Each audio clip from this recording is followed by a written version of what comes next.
Hare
Ram Maharaj लिंबोनीकर आणि त्यांना साथ करतील बाप्पा। बारकी बाबा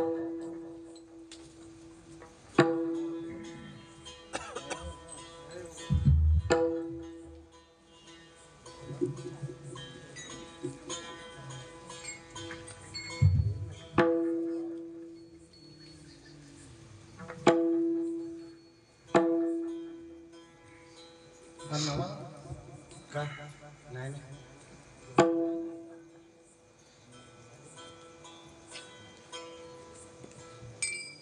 हरे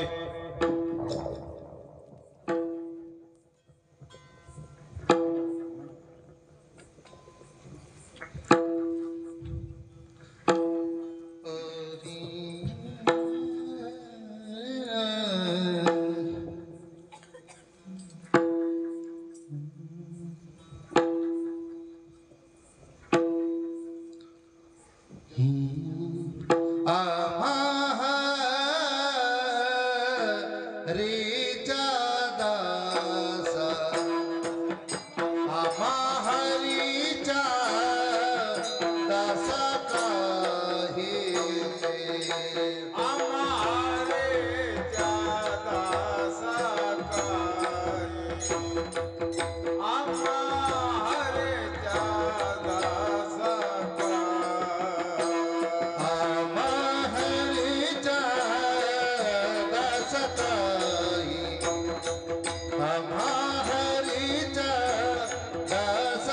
काही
पुढे उगवी कोडे संकट जैसा केला तैसा होय धावे सोय धरोनी तुका म्हणे असो सुखे गाऊ मुखे विठ्ठल देव उभा मागे पुढे उगवी कोडे संकट पलुंगा करू प्रथम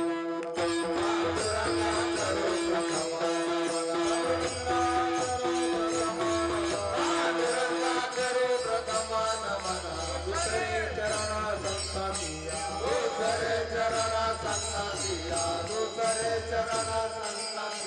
काळच्या कृपा गाणे कथेचा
नमो सद्गुरु तुकया ज्ञान दीपा नमो सद्गुरु सच्चिदानंद रूपा नमो सद्गुरु भक्त कल्याण मूर्ती नमो सद्गुरु भास्करा पूर्ण कीर्ती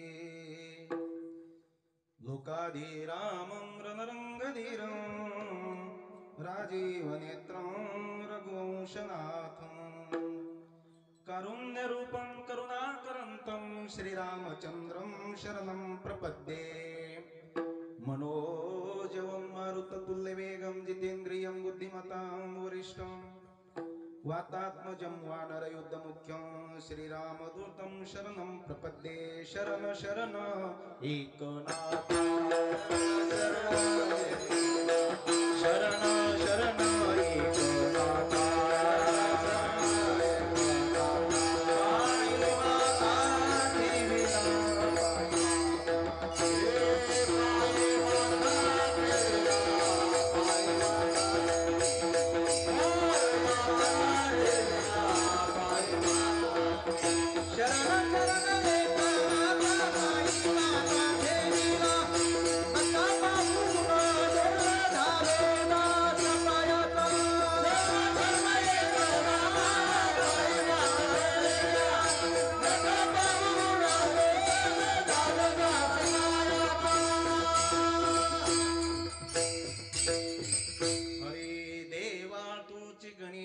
सकलार्थमती प्रकाशो मने निवृत्ती दासो अवधारी जोजी आता अभिनो वागविलाशिनी जे चातुर्यार्थ कला कामिनी ते शारदा विश्वमोहिनी नमस्कार देम्या मज हृदयी सद्गुरु जेने तारिलो हा संसार पुरो मनोनी विशेषात्यादरू विवेकावरी नागेंद्र हराय त्रैलोचनाय भस्मांगरागाय महेश्वराय नित्याय शुद्धाय दिगंबराय तस्मै नकराय महेश्वराय शुक सारिखे पूर्ण वैराग्य ज्यांचे वशिष्ठा परिज्ञान योगेश्वरांचे कवी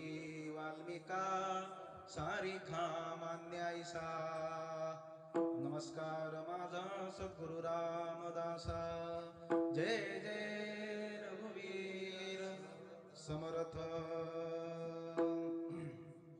आम्हा हरीच्या दासा काही भय नाही त्रैलोके देव उभा मागे पुढे उगवी कोडे संकट प्रस्तुत प्राप्त प्रसंगी आज कीर्तन रूपी सेवेकरता निवडलेला अभंग महान भगवत भक्त विश्वसंत संत हृदय सम्राट सकळ संत कंठभूषण वैराग्य महामेरू कर्तुम अकर्तुम अन्यथा कर्तुम ज्यांची शक्ती आहे वारकरी संप्रदायाच्या कलशस्थानी विराजमान असणारे 4 वेदावरती गाथा पंचम वेद निर्माण करते 4 पुरुषार्थावरती भक्ती हा पंचम पुरुषार्थ निर्माण करून तुम्हा आम्हाला याच्यावर भूतलावर जन्माला आलेल्या सर्व जडजीवांचा उद्धाराचा मार्ग मोकळा करणारे वैरागी रागरक्षिक देवमान्य संतमान्य जगमान्य जगद्गुरु तुकोबर आहे महाराजांचा दास्यत्व भक्ती स्वीकारल्यानंतर त्या ठिकाणी जीवनातलं भीती कशा पद्धतीनं जाते आणि देव आपल्या मागे पुढे उभारून सांभाळ कसा करतो आणि जशी आपली भक्ती असेल तशा पद्धतीनं कसा होतो आणि आपल्या मला सुखामध्ये ठेवून आपल्याकडून परमात्म्याचं नाम चिंतन कसं घडून घेतो अशा 3-4 मुद्द्याचा विचार या अभंगामध्ये त्या ठिकाणी जगद्गुरु तुकोबरायांनी केलेला आहे। या अभंगामध्ये महाराज म्हणतात त्या ठिकाणी 9 प्रकारच्या भक्तीमध्ये दास्यत्व भक्ती अत्यंत त्या ठिकाणी श्रेष्ठ आहे आणि ही दास्यत्व भक्ती मनापासून ज्यांनी केली त्याला या जीवनामध्ये त्या ठिकाणी भीती राहत नाही। निर्भय असं त्या साधकाचं त्या असणाऱ्या भक्ताचं जीवन त्या ठिकाणी निर्भय होतं असं सांगणारा हा अभंग सेवेकरता घेतलेला आहे। विठ्ठल विठ्ठल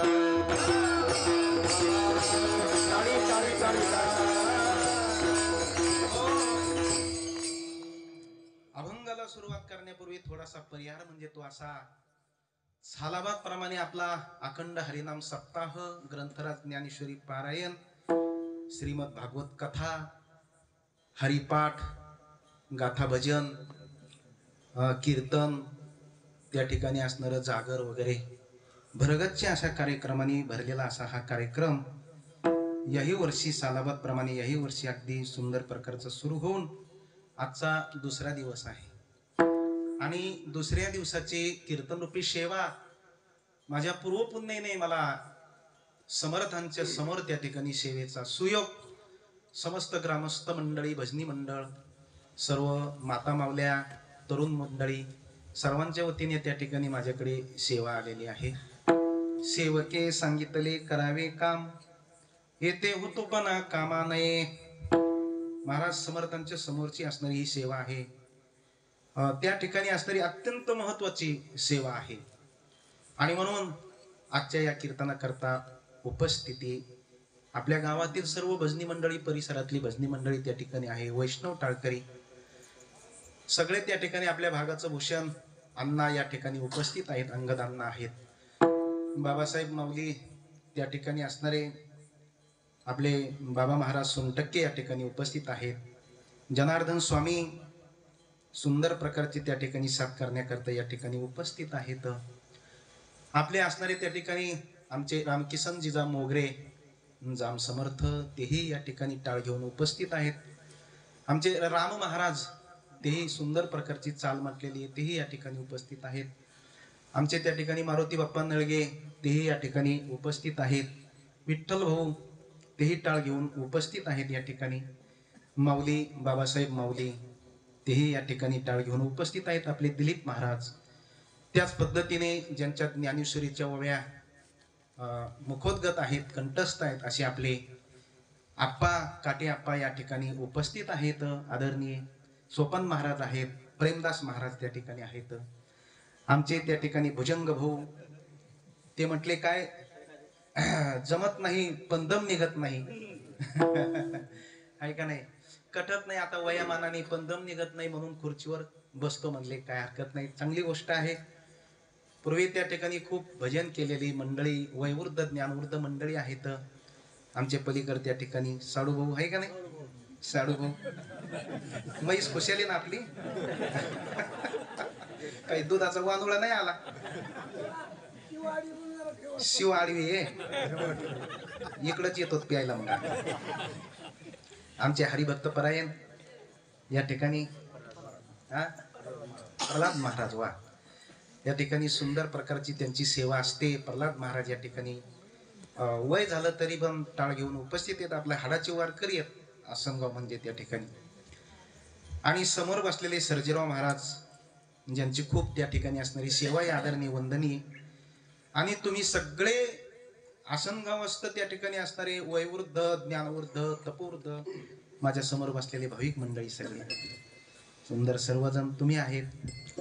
सर्व मंडळी त्या ठिकाणी ज्ञानी आहेत. आपण बहुश्रुत आहात म्हणजे त्या ठिकाणी भरपूर आपण श्रवण केलेलं आहे. माझ्यापेक्षा वयाने, ज्ञानाने, सगळ्या गोष्टीनं, अनुभवाने त्या ठिकाणी आपण मोठे आहात. आमचे विण्यावरती त्या ठिकाणी ज्यांचं वय झालं तरी देखील विण्याची सेवा चुकत नाही, फेटा वगैरे बांधून आमचे मदन महाराज या ठिकाणी उपस्थित आहेत. मृदंगावरती साथ करण्याकरता नवनिर्वाचित तरुण तडफदार मृदंगाचार्य आपले तयार झाले आहे का नाही. नवीन उगवता सूर्य परमेश्वर महाराज, टाळ्या वाजा त्यांच्या करता. म्हणजे त्या ठिकाणी आपलं गाव म्हणजे गुणवानांची खाण आहे. इथे त्या ठिकाणी अनेक गायक मंडळी, अनेक वादक मंडळी तयार होतात. त्याचं कारण मातीचा तो गुण असतो. काही गावामध्ये भजनी मंडळच तयार होत नाही. किती प्रयत्न केले तरी भजनी मंडळच तयार होत नाही. त्याचं कारण आहे ज्या ठिकाणी जे पीक येतं त्या ठिकाणी ते सहज येतं. आणि जी भूमी पीक येण्याची नसन तिथं प्रयत्न करूनही ते जळून जातं. भूमीचे मार्दव सांगे कुंभाची लवलव, नाना आचर गौरव सुकुदिनाचे. तसं त्या ठिकाणी सुंदरच असणारं वशिष्ठ भाऊ आहेत. सुंदरच असणारं त्या ठिकाणी क्षेत्र आहे. महाराज या ठिकाणी आपला ग्रंथ पोथी चालते 4 महिने 1 महिना. सुंदरच असणारं त्या ठिकाणी समर्थांच्या समोरची असणारी सेवा आहे. महाराज हे 2 गाव अत्यंत त्या ठिकाणी कालाच्या ओघाने विकास झाला नसेल परंतु संपूर्ण जगाला मार्गदर्शन देणारे, संपूर्ण जगाला भक्ती मार्गाला लावणारे आणि संपूर्ण जगाची त्या ठिकाणी परिस्थिती जाणून अशा पद्धतीनं असणारं सगळ्यांना ज्ञानदान करणारे संत या असणाऱ्या श्री क्षेत्र जाम समर्थ मध्ये जन्माला आले. आणि त्यांचा भक्तीची सुरुवात म्हणा, तपश्चर्याची सुरुवात, वैराग्याची सुरुवात आपल्या आसनगाव इथून झालेली. आणि ते हेच ते बाहुलं आहे. इथूनच त्या ठिकाणी असणारे सावधान म्हटल्यानंतर ते काय झाले, सावधान झाले. बरं का भाऊ, सावधान त्या ठिकाणी झाले. पण तुम्ही साडूच येता, आपण सावधान म्हणल्यानंतर गाफील झालो. त्याच्यामुळे आता तुका म्हणे माळ गुंतली राहटी आणि गाडग्याची सुटी फुटली. ते सावधान म्हटल्यावर सावध झाले, पण आपण सावधान म्हटल्यावर वर टाचा करून बघू लागलो. आणि म्हणून हे अत्यंत सुंदरसं असणार हे सावधान स्थळ आहे बरं का माऊली. आणि म्हणून त्या ठिकाणी असणार समर्थांचं महाराज हरीचे दास कुठं जन्म घेतात. तो पवित्र तो देश पावन ते भूमी, पवित्र ते कुळ पावन तो देश, जेथे हरीचे दास जन्म घेते. महाराज ते कुळ पवित्र असलं पाहिजे. ज्ञानोबारायांचा अवतार झाला जेथे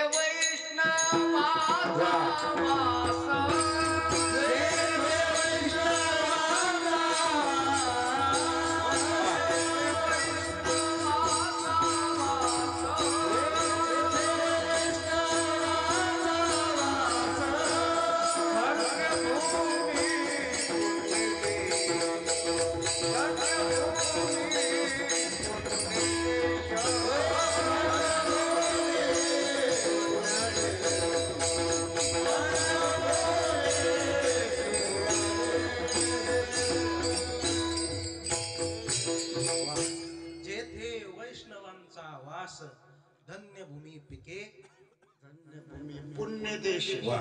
ती भूमी असणारी त्या ठिकाणी पुण्यवान असते, तो देश धन्य असतो महाराज. आणि ते कुळ पवित्र असत. ज्ञानोबराय 4 देव जे आईच्या पोटी जन्माला येण्याकरता ते ज्ञानोबरायांचं त्या ठिकाणी जे काही त्र्यंबक पंतांचं जे काही कुळ आहे ते अत्यंत त्या ठिकाणी पवित्र आहे. गयनीनाथांचा त्या कुळाला आशीर्वाद लाभलेला आहे, नाथ संप्रदायाचा आशीर्वाद लाभलेला आहे. आणि म्हणून त्या ठिकाणी असणाऱ्या त्या कुळामध्ये 7 पिढ्यापासून सुंदर प्रकारचा परमार्थ चालत आला. हरिहर पंत, रामचंद्र पंथ, नंतर त्या ठिकाणी असणारे त्र्यंबक पंत, गोविंद पंत, विठ्ठल पंथ आणि मग ज्ञानेश पंथ, निवृत्तीनाथ ज्ञानेश्वर, सोपन आणि मुक्ताबाई. त्यांच्या अगोदर ती परंपरा आहे पण तो इतिहास उपलब्ध नाही.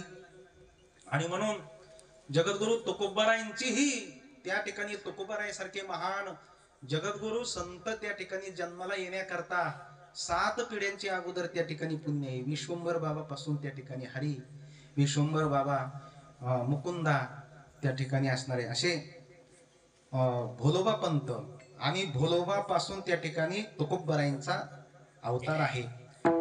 अशा पद्धतीनं असणार त्या ठिकाणी. आणि म्हणून समर्थांचंही त्या ठिकाणी असणारे सूर्याजी पंत आहे, दशरथ पंत आहे. ही 21 पिढ्यापासून चालत आलेली ही परंपरा. आणि नंतर मग सूर्याजी पंतांच्या रानूबाईंच्या पोटी त्या ठिकाणी असणारे नारायणाचा जन्म आहे. आणि तेच पूर्व काळातले नारायण त्या ठिकाणी अत्यंत तपश्चर्या करून स्वतःला दास म्हणून घेतात, रामदास. आणि दास म्हणून घेतल्यामुळे ते स्वामी झाले, आहे का नाही? ते समर्थ रामदास स्वामी झाले. विठ्ठल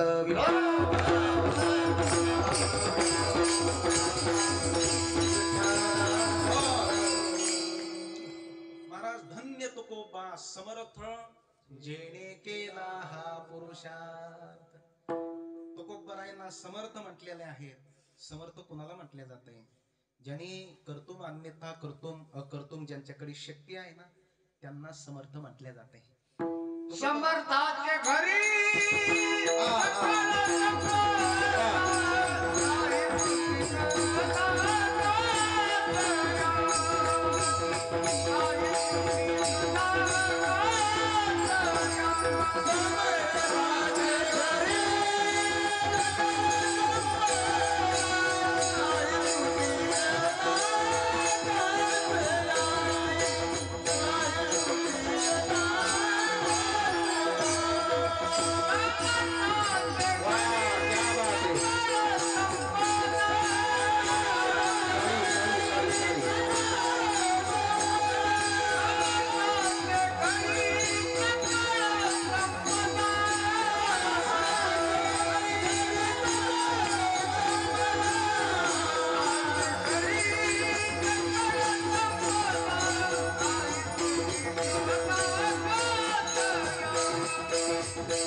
त्यांच्या घरी सगळी संपदा असते आणि कुठल्याही प्रकारची तुटी नसते, उणीव नसते, त्यांना समर्थ म्हटले जाते. समर्थाची पंक्ती भोजने तळील्या वळील्या एकची पक्वान्नी.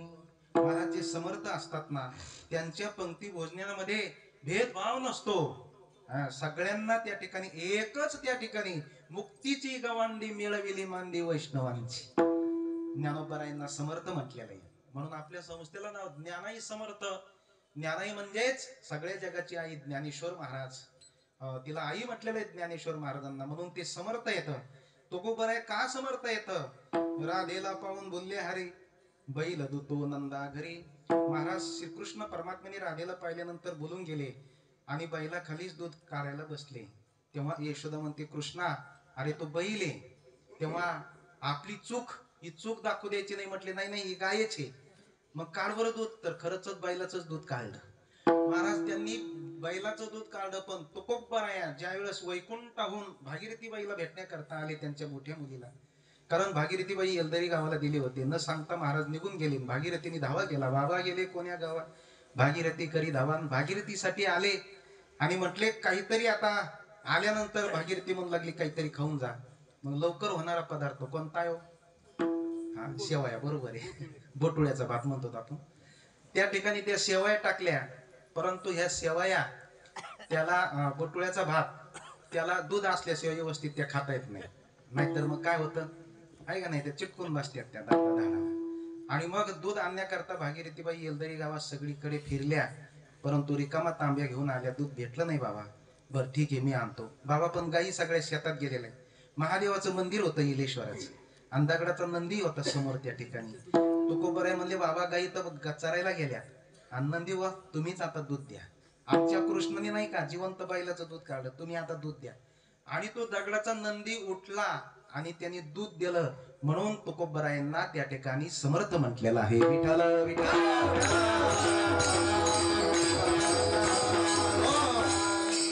समर्थाने समर्थ करावे, तरीच समर्थ म्हणवावे. त्रैलोक्यास पडेल ठावे, सामर्थ्य ज्यांचे. महाराज समर्थ म्हणून घेण्याकरता उगाचच कोणी उठायचं आणि मला समर्थ म्हणायचं, ते समर्थ होऊ शकत नाही.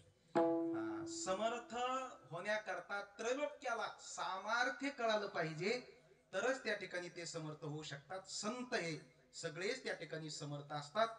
समर्थ रामदास स्वामी अत्यंत त्या ठिकाणी संत आहेत महाराज. कारण संत आपल्यासारखेच असतात, आपल्यासारखेच चालतात, आपल्यासारखेच बोलतात.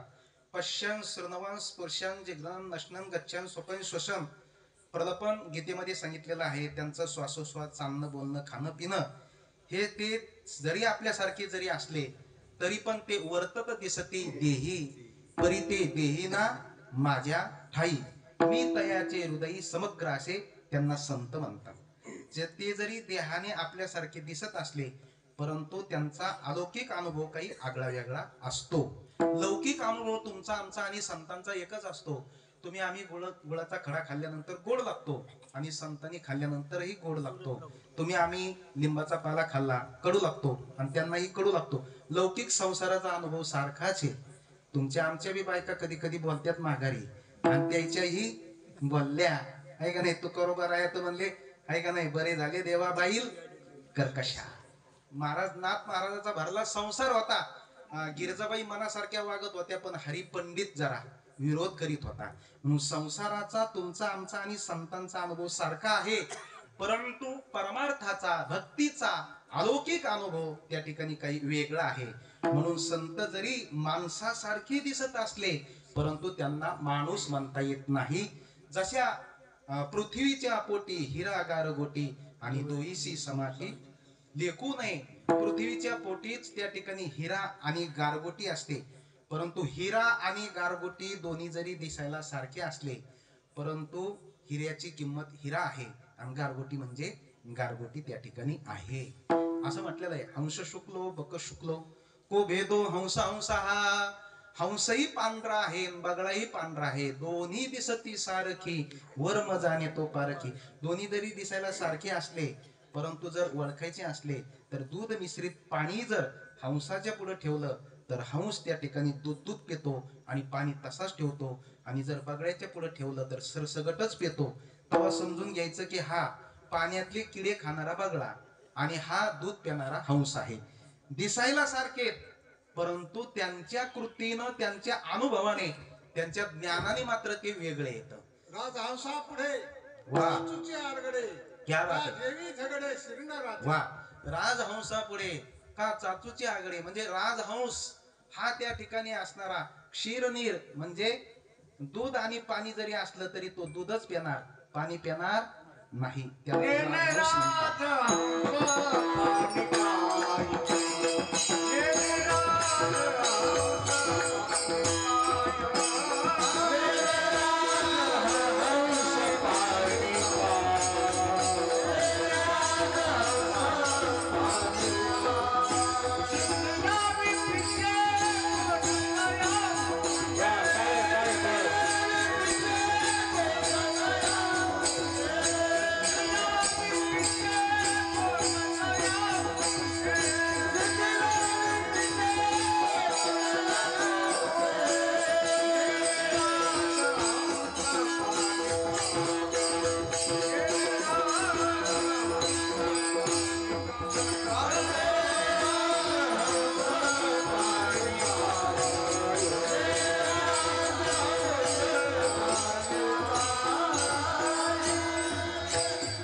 आणि कोण तया पुसे नेने राजहंस पाणी काय.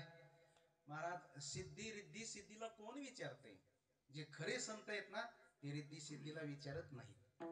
जसा राजहंस पाणी नाही पेत, नेने राजहंस पाणी काय, पाणी पेत नाही.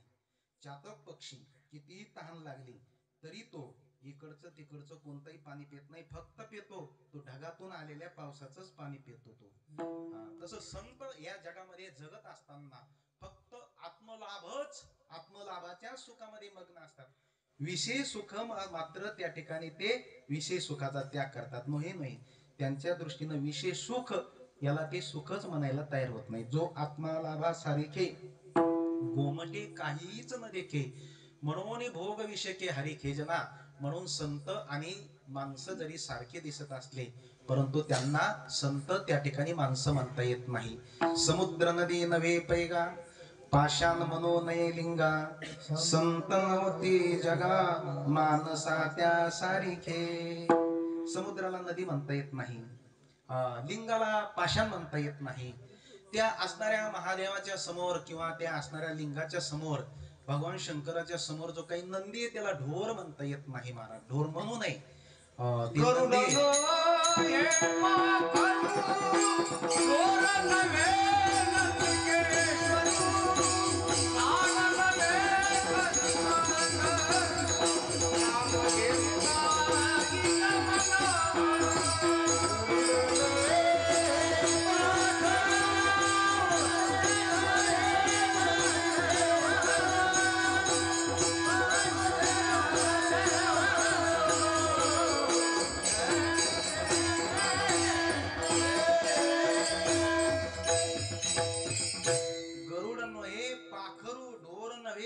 नंदिकेश्वरू.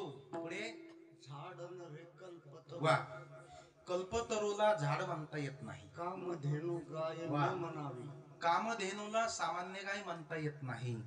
कल्पतरूला सामान्य झाड म्हणता येत नाही. महाराज अशा पद्धतीनं संत जरी माणसाचे अवयव असले, माणसासारखे त्यांचा संसार असला, चालत बोलत असले, ग्रामीण विषय तरी त्या ठिकाणी असताना तुमच्या आमच्यासारखे असले, परंतु संत आपल्यातच राहतात. पण ते आपल्यापेक्षा काय असतात ते अनुभवाने परमार्थाने त्या ठिकाणी ते वेगळे असतात.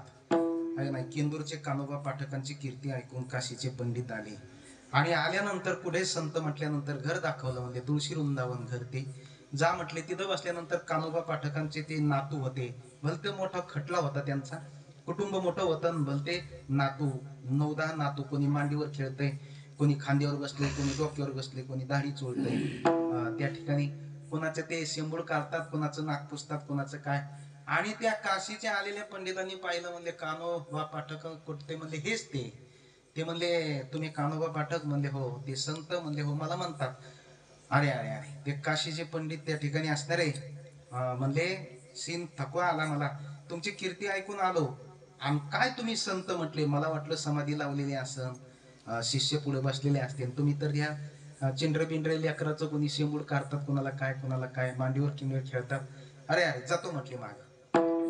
तर त्या ठिकाणी असणारे ते म्हणले आता तसं जाऊ नका, आला तर जाऊ नका म्हटले. त्या ठिकाणी आता आम्ही ग्रस्ती येतं, युन्मुख गेली तिथे सुकृताची. नाही म्हटले त्या ठिकाणी तुम्ही संत नाही. म्हणले कशावरून? तुम्हाला जर ह्या मुलं बाळ मांडीवर खेळतात म्हणून संत वाटत नसतील तर लगे पटकन ते पोरं घेतले. तिथं आड होता पाणी भरायचा घरामध्ये, एक पोरग त्या आडामध्ये टाकून दिलं. म्हणले आता तर संत होईन ना म्हटले मी. अरा म्हटले आता तर अजिबात संत नाही. स्वतःला संत म्हणून घेण्याकरता पोरं आडामध्ये टाकले म्हटले तुम्ही. हो म्हणले आता तर जेवून जाणार तुम्ही. म्हणले आता तर मुळीच जेवणार नाही. अहो 10 मुलं तुम्ही आडात टाकून दिलं स्वतःच हे करण्याकरता. जेवणार नाही. मी ते त्यातली त्यात ब्राह्मण आहे म्हटले त्या ठिकाणी, आणि तुम्हाला सुतक पडले म्हटले त्या ठिकाणी. मी सोहळ्यामध्ये चाललो म्हटले. म्हणले तसं गेले तर आम्हाला त्या ठिकाणी म्हणले पाप लागन. आमचा विन्मुख अतिथी गेल्यानंतर ग्रस्त आश्रमाला तो दोष आहे, जाऊ नका. नाही म्हणले ते पोरं टाकले कसं काय जेवायचं म्हटले त्या ठिकाणी. पोरं टाकल्यामुळं जेवत नाही ना तुम्ही. पोरं काढले तर जर पोरं आडातून काढले तर मेलेलं नाही जिवंत. म्हणजे कसं काय काढू शकतात जिवंत? ते म्हणले लगेच त्या पोराचे नाव घेतले. म्हणले राम्या, श्याम्या, गोम्या. अशा पद्धतीनं त्या पोराचे नाव घेतले. ते पटापटा आडातून बाहेर आले. पाहता काय माझ्याकडे बाहेर आले. म्हणजे पोराव ह्या आपले ब्राह्मण आलेले त्यांना ताट करा. मग त्याचा अहंकार गेला, त्याच्या लक्षात आलं बास खरोखर ते हे असणारे अधिकारी संत आहेत, यांच्यामध्ये सर्व कर्तुम अकर्तुम अन्यथा कर्तुम त्या ठिकाणी शक्ती आहेत. म्हणून त्यांचा अहंकार गेला, पायाला लागला महाराज. आणि अहंकार गेल्याबरोबर संतत्व त्याला त्या ठिकाणी कळलं. तसं संत हे त्या ठिकाणी करण्याकरता किंवा संत त्या ठिकाणी जरी माणसासारखे दिसत असले तरी त्यांना माणूस त्या ठिकाणी म्हणता येत नाही. अशा पद्धतीनं ते संत, पण असे संत दुर्मिळ आहेत बरं का. शैल्य शैलेन माणिक्यम मौतिकम न गजे गजे साधू नये सर्वत्र चंदनम न वने वने. प्रत्येक वनामध्ये 52 नंबरी सुगंधित चंदन नाही महाराज. प्रत्येक हत्तीच्या गंडस्थळामध्ये असणारा तो महत्वाचा ते असणारा तो मोती नाही.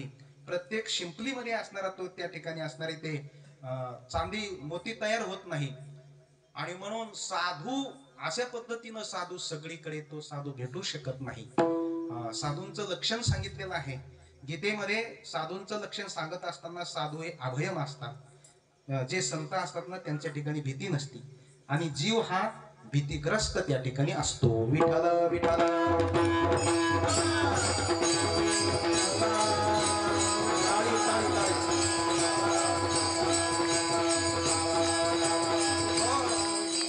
संतांचं लक्षण सांगत असताना पहिलं लक्षण सांगितलेलं आहे अभयम सत्व संशुद्धी ज्ञान योग व्यवस्थिती दानम दमश्च कर्मश्च यज्ञाय स्वाध्यायम तप आर्जवम. किती झाले? 9 झाले. हो म्हणा विठ्ठल विठ्ठल.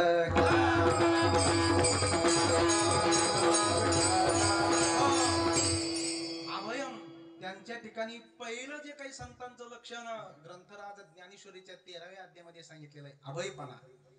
सिंह जसा त्या ठिकाणी भीत नाही, सिंह जसा अभय असतो, तो जंगलामध्ये एकटा फिरत असतो, एकटा राहतो. कारण संतांच्या ठिकाणी भीती नाही, अभय. आणि जीव हा भीतीग्रस्त आहे. संत हे भीती त्यांच्या ठिकाणी कोणतीच राहिलेली नसते महाराज. जीवाच्या ठिकाणी अनेक प्रकारच्या भीती येतात. एक सुंदर प्रकारचा श्लोक आहे महाराज.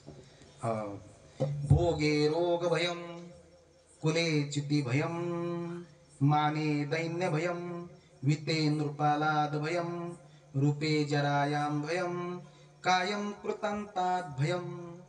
सगळं जग भयाने व्यस्त आहे. प्रत्येकाला त्या ठिकाणी भीती.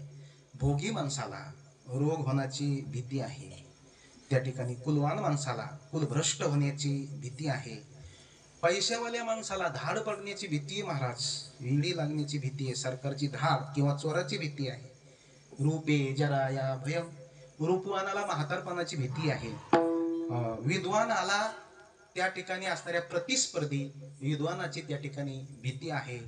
गुणवानाला दुसऱ्या गुणवानाची त्या ठिकाणी भीती आहे. माने दैन्य भयम.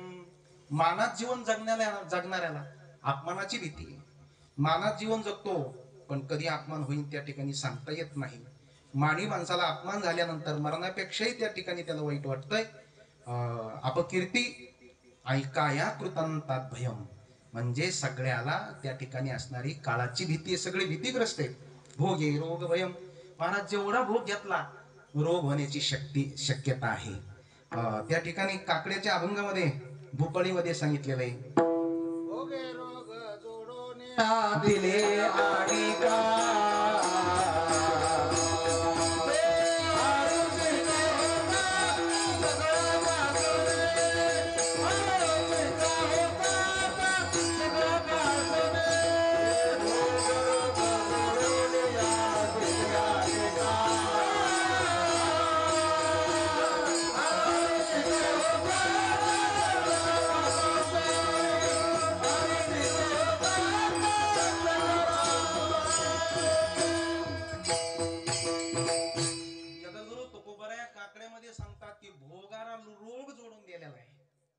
जेवढा भोग तेवढा रोग.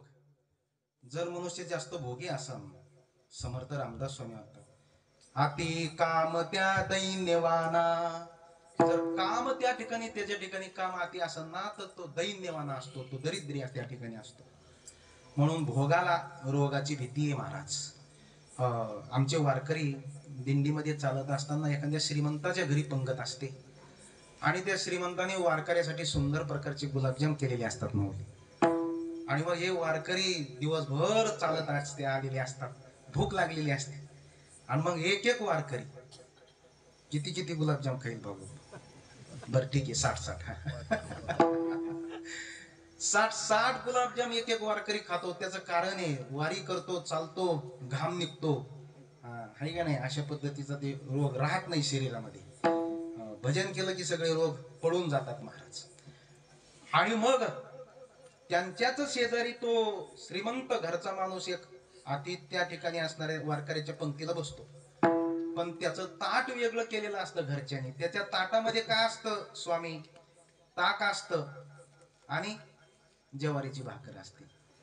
ताक आणि ज्वारीची भाकर आणि ठेसा. हे वारकरी म्हणतात, का हो तुम्ही हे गुलाबजाम घेतले नाही? ते म्हणतो, खा खा तुम्ही खा. नाही, का बरं घेतले नाही? हे परत परत म्हणतात. तेव्हा तो म्हणतो, काय करावं? असं तुम्ही विचारलं ना, मग तळपायची आग मस्तकाला जाते. त्या ठिकाणी तुम्ही खातात तर मला असं इथं कसतरी होतंय असं. मग तुम्ही का नाही घेतले? का नाही घेतले म्हणजे मी जर ते गुलाबजाम ताटात घेतले आणि मी जर ते खाल्ले तर डॉक्टरनी मला सांगितलेलं आहे, तुम्हाला चौघाच्या खांद्यावर राम बोलो भाई राम बोलो जावा लागणार आहे. म्हणजे का? म्हणजे आम्हाला बिमारी आहे. कोणती बिमारी? वा, तुला माहिती मस्त वैद्य. शुगर म्हणजे साखऱ्या बिमारी. अहो म्हणले ते साखर तर खायचीच नाही, पण साखरेचं नाव बी घ्यायचं नाही. का हो अण्णा, बरोबर आहे का? तुम्हाला बरं वाटतंय ना असं? भोग हे म्हणजे काय? तो का म्हणे पापेन येती रोगाची. अशा पद्धतीनं असणार त्या ठिकाणी. बापा विषयाची मधुरता, वा, झनी उपजे आवडे चित्ता चित्ता, परी तो परिणाम विचारिता प्राणू हरे. क्या बात आहे, टाळी वाजवा. भोग म्हणजे विषय, भोगताने आनंद वाटतो, पण त्याच्या पाठीमागच रोग जोडून येतो. बापा विषयाची मधुरता आवडे उपजे चित्ता, परी प्राणू परिणामी प्राणू